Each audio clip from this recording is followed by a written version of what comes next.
করার, পলিসি নির্মাণের যে সার্বভৌমত্ব সেটা আমরা বিকিয়ে দিয়েছি সম্পূর্ণভাবে এই চুক্তির মাধ্যমে।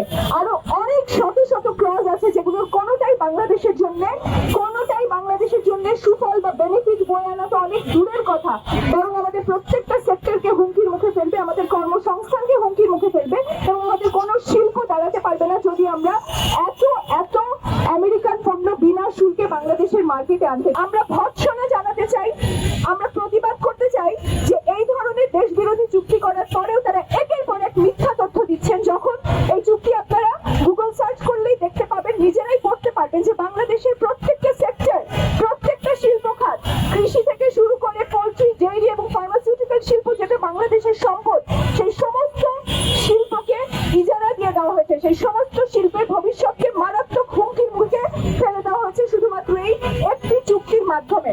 আপনারা জানেন আমাদের ফার্মাসিউটিক্যাল শিল্পটা অনেক তিল করে গড়ে উঠেছে এবং এই শিল্প আমাদের দেশের মানুষের 97% 97% মানুষের জন্য সস্তায় ওষুধ সাপ্লাই দেয়। কিন্তু আজকে যদি এই চুক্তি কার্যকর হয় তাহলে এই ফার্মাসিউটিক্যাল শিল্পকে বাঁচানোই আমাদের জন্য কঠিন হয়ে দাঁড়াবে। কারণ এটার জন্য আমাদেরকে ফার্মাসিউটিক্যাল শিল্পের জন্য, ওষুধ শিল্পের জন্য যে কাঁচামালটা আনতে হয় বাইরে থেকে, সেই কাঁচামালের জন্য আমাদেরকে ব্যাপক পরিমাণ রয়্যালটি পরিশোধ করতে হবে।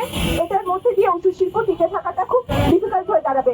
অর্থাৎ আমাদের জনস্বাস্থ্য খাতে একটা বিরাট প্রভাব পড়তে যাচ্ছে। এরকম বহু অনুচ্ছেদ আমরা দেখাতে পারবো যেটা বাংলাদেশের কৃষকের জন্য, শিল্পের জন্য ক্ষতিকর।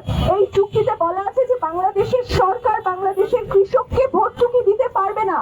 আপনারা চিন্তা করে দেখেন কি ধরনের সার্বভৌমত্বের জন্য হুমকি স্বরূপ এই চুক্তি। আমার দেশের সরকার আমার দেশের কৃষককে সারে বীজে ভর্তুকি দেবে, সেটা আমেরিকাকে বলার যে আমরা নাকি ভর্তুকি দিতে পারবো না।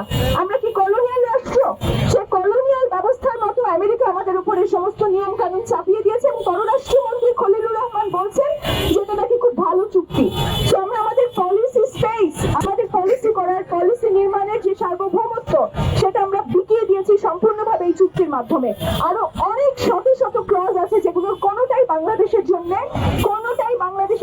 সুফল বা বেনিফিট বয়ে আনা তো অনেক দূরের কথা, বরং আমাদের প্রত্যেকটা সেক্টরকে হুমকির মুখে ফেলবে, আমাদের কর্মসংস্থানকে হুমকির মুখে ফেলবে এবং আমাদের কোনো শিল্প দাঁড়াতে পারবে না যদি আমরা এত এত আমেরিকান পণ্য বিনা শুল্কে বাংলাদেশের মার্কেটে আনতে দেই।